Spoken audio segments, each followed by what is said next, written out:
Hi, this is the Huawei Nova 11 and I'll show you how to activate Quick Launch on this device.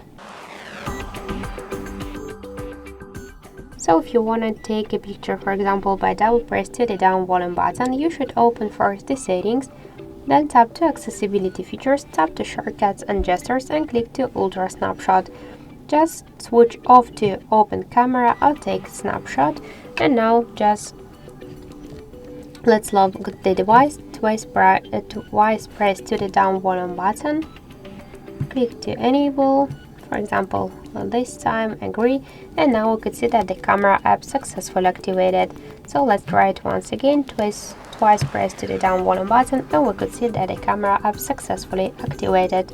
If you want to turn off this option, you should switch open camera, for example, to turn off. So that's it. Thank you for watching, and if you find this video helpful, leave thumbs up and subscribe.